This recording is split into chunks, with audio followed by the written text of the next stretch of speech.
Hello and welcome to Gardening at 58 North. So in this video I'd like to show you my fuchsia plant here. Now please excuse the mess in the background, I'm currently building a shed. But this is the fuchsia plant I've had for several years now. I've done a few updates on it in the past. Now it looks a very sorry state at the moment because it's spring, it's just going to come back into growth. So in this video I'm basically going to document how I'm just going to revitalise it ready for spring, and also talk about some of the pruning and training I'm going to do on this plant over the next year or so. So in the previous videos what I've done is I had a very small plant. This variety of fuchsia is called Voodoo. It's got very large flowers, almost the size of a small person's hand. So it's a really nice looking fuchsia when it's in flower, and it's not super hardy, so I have to keep it protected from the winter frosts. It can probably take -3 or 4 at the most. Generally it does defoliate over the winter time. I always take it in if there's a hard frost, or cover it in fleece if it's a light frost. So what I've done previously is I've actually been training it, and you can see that down here. So what I've done in the past, because these are large flowers and they hang down, in fact you can see some of the seeds there. They're the little berries hanging down. That's where the flowers used to be. So what I've done is I've trained it out horizontally so the flowers hang down and they're a little bit more showy, and that's what that pattern was there. Then I thought I'd try something a bit unique and graft the 2 points into one, and so this branch gets grafted up there. This branch also follows up and gets grafted and then becomes one stem. So it basically the two gets grafted together, and then it comes up. And then I wasn't sure what I was going to do, so I kind of started training it into kind of a pom-pom shape, but that was a few years ago now. In the last couple of years I haven't really pruned it much, so it's looking a bit neglected.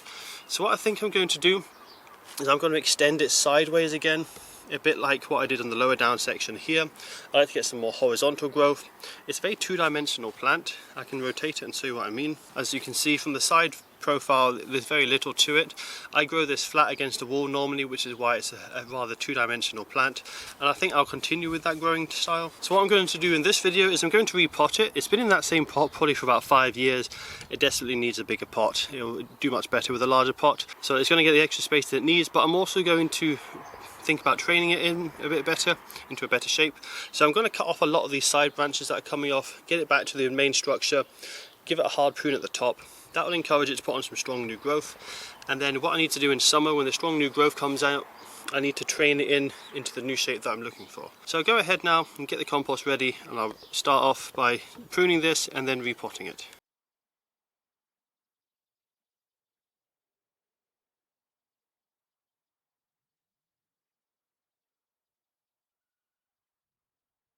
So that's it now trimmed. I did take off mainly just the smaller branches. At the top here though, I took off some of the larger ones, make it more symmetrical, so you can see it comes along and up on the right and along and up on the left.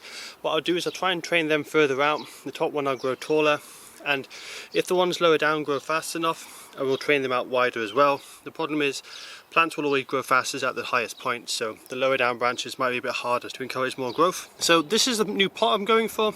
It's actually just an old pot that came with the house when I bought it, so it's a nice decorative pot. It's a lot bigger, probably about 2 or 3 times as much compost, maybe 4 times as much compost, but the main advantage is it's terracotta pot. It's a lot heavier. I had real problems with this in summer when it has lots of leaves and flowers on it, that it keeps getting blown over by the wind. So being a heavy terracotta pot, we shouldn't have as much issue with this getting blown over in the wind. Now at some point I will have to remove some of the old trellising and put new trellising in on as well. This has been held in position by bamboo canes for several years now, but I'll probably go into that later on in the video when I start to train it. So when it comes to planting, I need to have a nice rich mix. I've actually used a mix that's about 50% topsoil for my garden, and the other 50% is rich multi-purpose compost with a little bit of mixture of my own homemade compost. So fuchsias really like a lot of water. They don't like to have dry soil, so it's really quite important that I have it kept damp at all times. So a really rich mix it should do well in, and I'll be liquid feeding it throughout the year as well, just to make sure it gets plenty of feed and nutrients.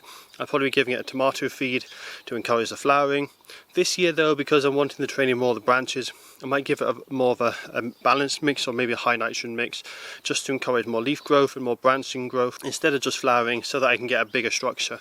Whereas normally I just want to go for pure flowers because I don't want it to grow any bigger. I just want to get a good display.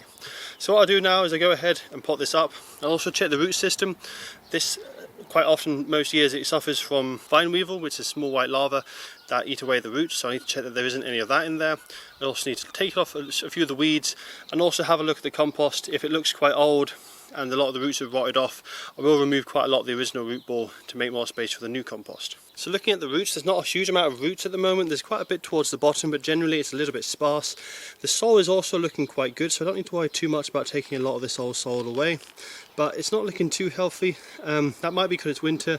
A lot of the roots are annual, they kind of die off in winter. You get the more substantial roots surviving, but the smaller feeder roots often die off. The other thing is it could have been some vine weevil in there that ate the roots, but they're no longer there. Maybe they've pupated and turned into beetles, but it doesn't look too bad. So what I'll do is I'll just scrape off some of the looser stuff, weed it, and then pot it in the new pot.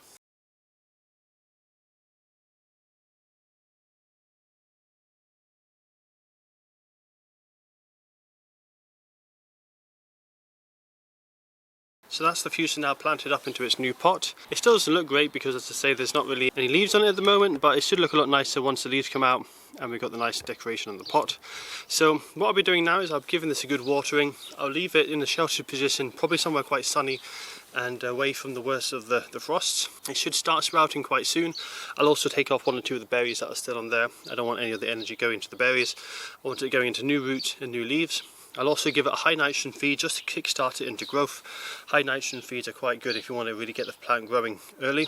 So I'll do that, put it in a really sunny south facing location against a wall, and then hopefully in the next update in about a month or two's time we'll have lots of new healthy growth and it'll be looking really quite healthy and happy. So one other thing I'll just note before I finish, you can see on the leaves here there's a lot of these black spots. That's a fungal disease which is quite common on this fuchsia. Some fuchsias are more susceptible than others.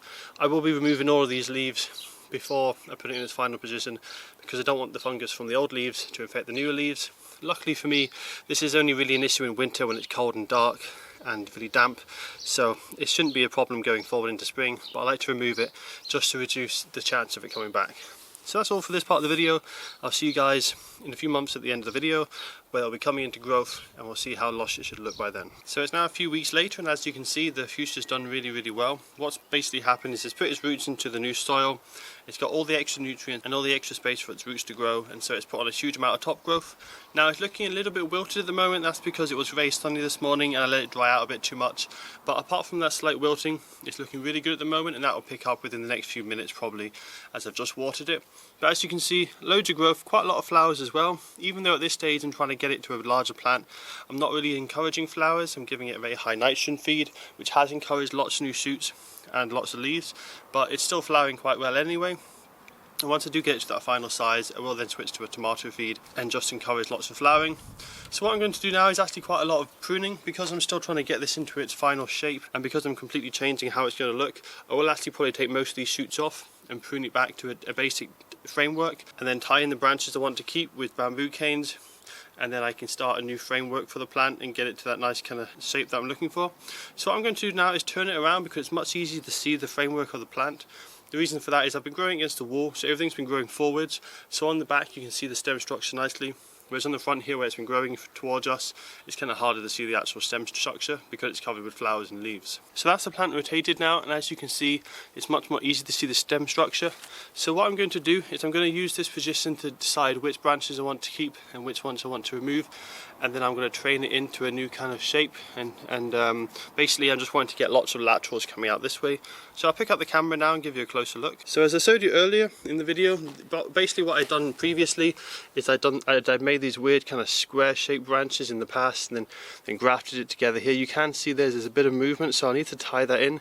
The weight is starting to push itself down. I don't want it to start cracking and snapping on the corners there, so I need to support that until it's thickened up enough to support its own weight, because it should be much higher, but it's really starting to crush down low and probably almost touch onto there. So I'll tie that in, but what I'm looking for is I'm wanting to make long laterals coming out. The reason for that is because these flowers are so large and they hang down. To see them at their best, they really need to be free from all the foliage.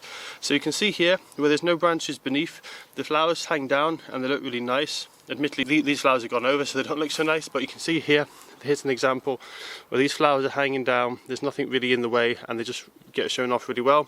Whereas the other ones, if they're in between other branches like here, they're just hard to see and it just doesn't look as nice. So what I'm going to do is get some of these ones that are coming straight out, maybe a nice strong one like this. I'm going to train that down nice and straight, keep it flat against the wall. Any other extra ones here I'm going to prune off. That'll encourage all the growth to go into these branches, which will then grow extra fast and give me those nice long laterals. Same with this side here. I'll probably train one down like that, and this other one I might train up a little bit and then make it go horizontal. And then you can see I've got a couple of nice ones higher up as well, which I can train in for that, and such as this one here as well.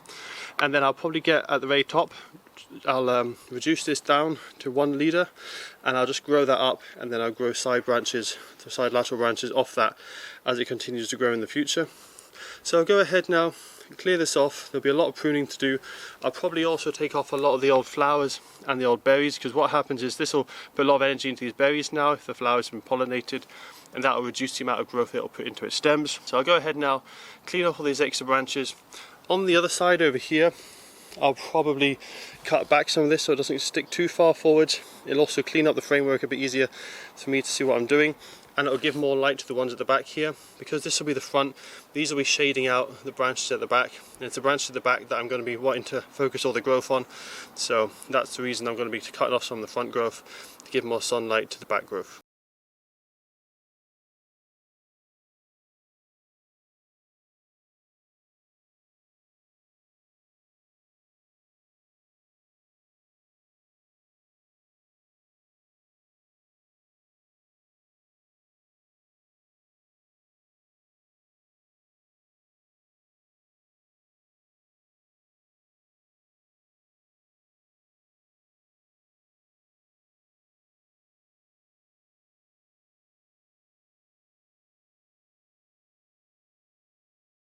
So that's it now pruned back to the basic structure that I'm looking for. As you can see, I've taken a huge amount of material off. What this has done is it's changed the root to shoot ratio. So basically with most plants, they have a certain ratio that they like of shoots to roots, and they're trying to maintain that ratio. If you cut a lot of top growth off, they've certainly got a lot more roots than they would normally have for the amount of shoots. And what they do to respond to that is they either kill off a few of the roots, or they add extra leaf growth. Sometimes they do a bit of both. In most circumstances, it'll just put on extra growth, unless it's too severe, the pruning, and then it will kill off some roots. But with this amount of pruning, it's not too severe. What will probably happen, this plant will put on loads of shoots now, put on extra strong growth. It probably won't prioritise flowering quite as much, but we'll get lots of strong growth. And because there's already a lot of growing points, when it comes to plants regrowing, it takes them quite a long time to grow a new growing point. It has to form from old dormant tissue and old dormant stems. So if it has any existing growing points, they will get kind of turbocharged and grow much faster. So all these ends here that I've left, which have nice growing points on them, they will grow really fast, and all the ones that I've cut off, they will have dormant growing points further down on them. They will start growing, but they'll just take a lot longer to get going. So all the growth for the first few weeks will be focused on these end pieces, which I want to grow longer, and so they should grow really quite fast. And so I need to put in a decent amount of framework now to support that growth and enable it to continue into the future. So I'll just go ahead now. I'll put on probably a bit more ties on the main stem to support some of the weight, and then I'm going to put on some lateral supports to support the new growth as it grows in, and so I can train it in the position that I'd like it to grow.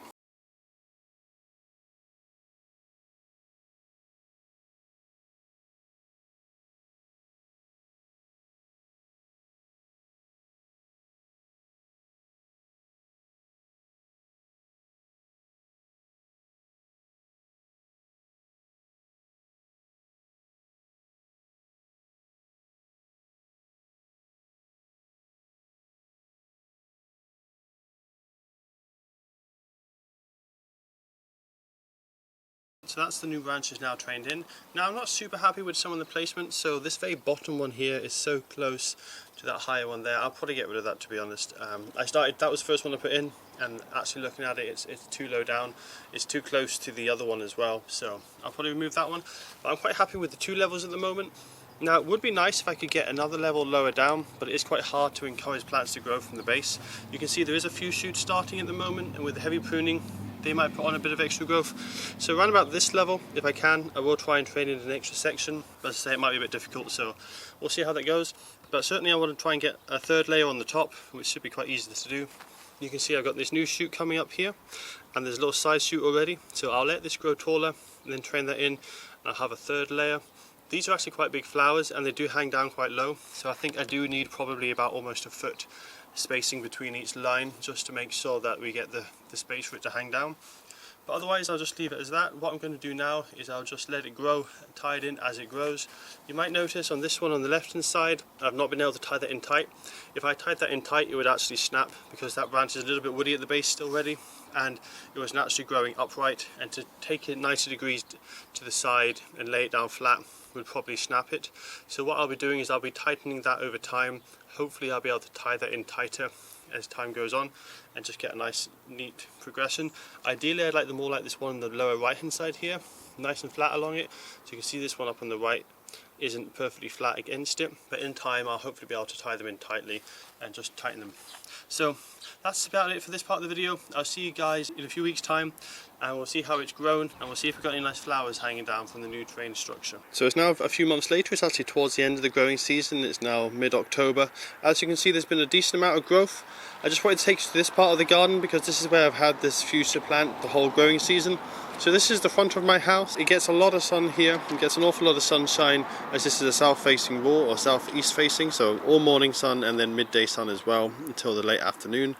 Now there was actually a giant sunflower on the corner of this building here, so half of this was shaded, the other half had great light conditions.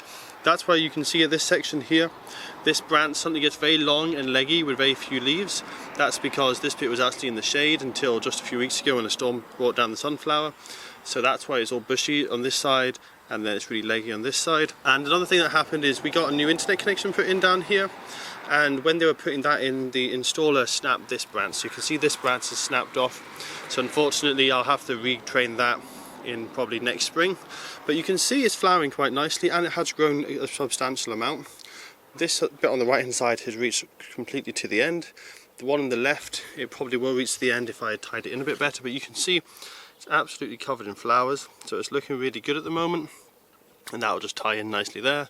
Same here, needs to do a bit more tying in. And then the bottom one has actually grown so long that I desperately need to put on a longer stick to support it, and it has been flowering really well all summer. I've been constantly deadheading it. I've not deadheaded it for a couple of weeks now. You can see a lot of these fuchsia berries starting to form from the old flowers. And as I say, I really do like this variety because it has such large vibrant flowers, so I'm quite happy with how it's looking. This will be going into dormancy soon, because as soon as we get the first frost I need to take this into a frost-free location. But I'm quite happy with how it's done. All I need to do is, once the leaves have fallen off, I'll be able to see the basic framework. I'll then cut it back to the basic framework, which will be the horizontals coming across here, and then this top bit I'll cut it back. I'll try and straighten it as well because it's gone a bit branched and lopsided, but I'll straighten that up, and then I'll train in some more horizontals for next summer. So I'm quite happy with how it's done over the summer. Lots of flowering. Also, I'm quite happy with how the flowers hang down now. You can see they hang down really nicely, and so that they're better displayed. It's a lot easier to see them here where they're hanging down. Same with these ones here. If they were pinned up properly, like that section, they would hang down. It'd be really easy to see.